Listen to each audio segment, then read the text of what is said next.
Afinal de contas, por que será que congelar preços nunca será uma solução real?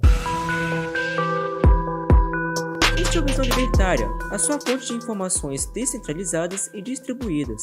No dia 26 de setembro de 2021, houve um referendo em Berlim no qual se desejava saber se grandes grupos proprietários de imóveis deveriam ser expropriados. A proposta visa expropriar mais de 200 mil apartamentos avaliados em bilhões de euros de grandes grupos imobiliários. Esse movimento em direção à expropriação, operação que nesse caso seria caracterizada pela compra de imóveis de moradia pelo governo local, visaria reduzir os supostos altos preços dos aluguéis. Com isso, como o governo não visaria o lucro com seus inquilinos, os aluguéis seriam consequentemente mais controlados e as pessoas pagariam menos para viver na cidade. Porém, isso claramente não dará certo. Como bem disse Frédéric Bastiat, o Estado é aquela grande ficção onde todos acham que podem viver às custas dos demais. Com 57% dos votos, os berlinenses votaram pelo sim à expropriação.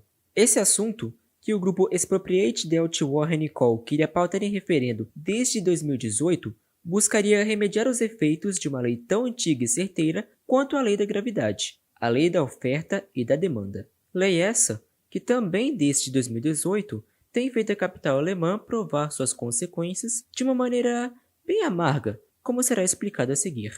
Para se ter ideia do nível do problema da escassez de moradia por lá, é como encontrar na cidade empresas oferecendo quartos minúsculos de 10 metros quadrados por mais de 500 euros por mês, o equivalente a R$ 3.200.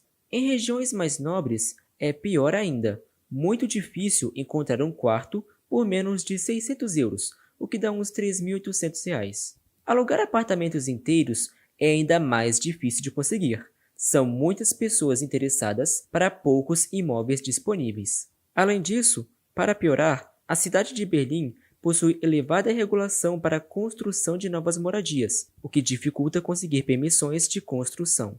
Somando isso à escassez de matérias-primas e aos custos mais elevados com terrenos, a situação se torna ainda pior. O fato é que, por mais que a procura seja alta, não há incentivos para que as pessoas invistam em alugar imóveis em Berlim. Na Alemanha, os inquilinos possuem muitos direitos nos contratos de aluguel. Só para citar brevemente, o valor da caução é limitado ao equivalente a 3 meses de aluguel, e o preço do aluguel só pode ser reajustado em cerca de 15% em um período de 3 anos e deve ter o mesmo valor por pelo menos 12 meses. Os inquilinos também não podem ser despejados sem justificativas válidas, seja lá o que o Estado considera justificativa válida.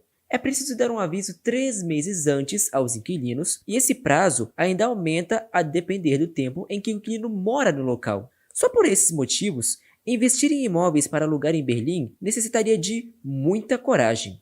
Mas, do ano passado para cá, isso piorou.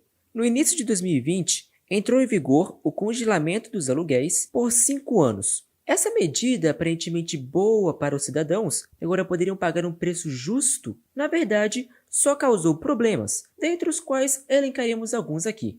Primeiro, com o simples rumor de que poderia haver o congelamento, diversos proprietários aumentaram consideravelmente o preço dos aluguéis praticados, para compensar as futuras perdas, obviamente. Segundo, como o lucro dos proprietários seriam, na melhor das hipóteses, reduzidos, os incentivos para a alocação de recursos para a construção de novas moradias foram mitigados. E segundo Mises, como pessoas reagem de acordo com incentivos para a alocação de seus recursos escassos, o dinheiro que seria alocado originalmente nessas construções foi alocado a investimentos com melhor custo de oportunidade. Terceiro, com o aumento da demanda e estagnação da oferta de moradia, as cidades vizinhas a Berlim sofreram com forte imigração e, consequentemente, aumento do aluguel nessas regiões.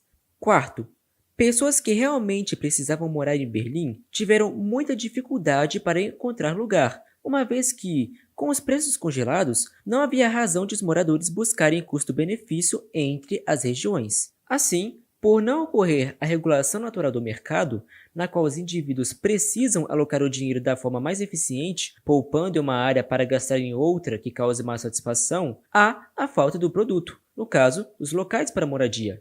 Quinto, essa lei, que não incluía o congelamento no preço em apartamentos que seriam concluídos, apenas após a sua sanção, fez com que os novos empreendimentos fossem colocados em mercado com preço muito acima aos comumente praticados anteriormente, tanto para aluguel quanto para a venda, prejudicando mais uma vez os potenciais moradores.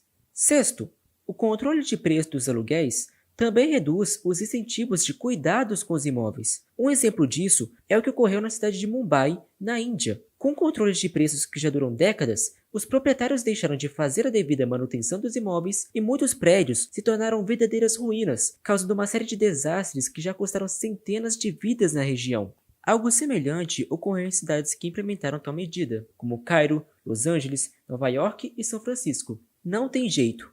Pouco mais de um ano após as consequências desastrosas dessa tragédia anunciada, em abril de 2021, o Supremo Tribunal da Alemanha declarou a lei inconstitucional e ela foi assim abolida. Entretanto, mesmo com esse legado horroroso que a intervenção estatal deixou, como sempre deixa em qualquer setor da sociedade, a maioria da população votou sim no referendo, na esperança de que, com a estatização desses empreendimentos dos gigantes imobiliários locais, essa medida pudesse resolver os problemas da escassez de imóveis e dos altos aluguéis. Mas, claramente não é possível resolver o problema dessa forma. Desde o começo do congelamento de preços, o número de apartamentos para alugar em Berlim, que já eram poucos, caiu cerca de 42%. O que acham que mais essa intervenção irá causar? Se antigamente investir em aluguel de imóveis em Berlim já poderia ser considerado coisa de maluco, imagine agora. O congelamento de preço reduz a oferta e a qualidade de imóveis disponíveis para alocação. E quem mais perde com isso são os indivíduos que a lei supostamente buscava proteger,